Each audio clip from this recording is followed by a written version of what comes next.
Hey guys, welcome back to another video. This is Gabe with Indigo Software, genuine Microsoft software for less. In today's video, we're kicking off a brand new video series where we're going to cover instructional videos about Microsoft SQL Server. In part one of the video, we will be installing Windows Server 2019 as our operating system. In the next part, we will be installing Microsoft SQL Server 2019. Before we jump into the video, if you're interested in purchasing Microsoft SQL Server, Windows Server, remote desktop licenses, Windows 11, Windows 10, or a wide variety of other Microsoft software at a great price, check out Indigo Software. We'll put those links down below. So without further ado, let's jump in.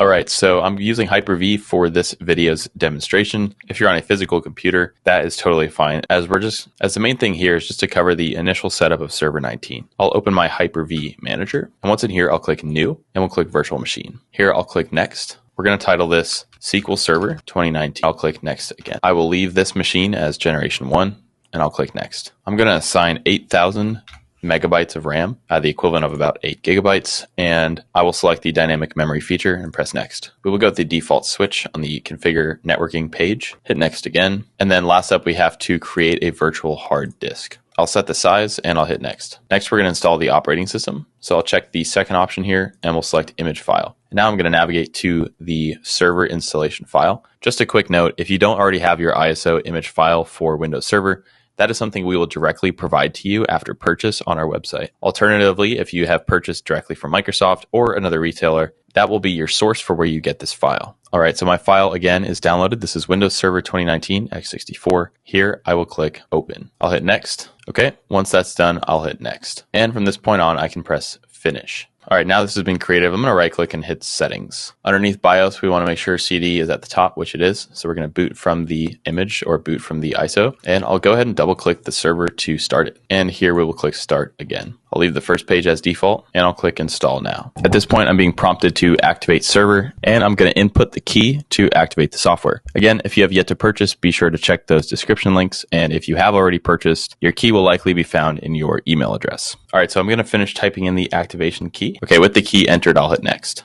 Here, I will select the standard desktop experience. Quick note that if you are upgrading from the evaluation version to the full version of Windows, that will require activation via the DISM commands. We have a video covering that, and feel free to watch that here. Okay, continuing on, I'll hit Next, and I'll hit Next again. Here, I will select Custom, Drive 0, Next. All right, guys, at this point here, I'm going to go ahead and set my administrator password, and I'll press Connect. All right, I'll log in with the password that I've just created. And as we can see, Windows is activated and I'm on Windows Server 2019 Standard. All right, guys, that's going to do it for part one of the new series. If you want to see the next part where we go ahead and install Microsoft SQL Server, we will put that in the description of this video. Again, if you're interested in purchasing Microsoft SQL Server, Windows Server, remote desktop licenses, or a wide variety of other Microsoft software at a great price, check out Indigo Software. We'll put the links down below. We strongly encourage any specific video topic ideas you may have. And lastly, a like and subscribe would be greatly appreciated as it helps to support the channel. Thanks for watching. I'll see you guys in the next video.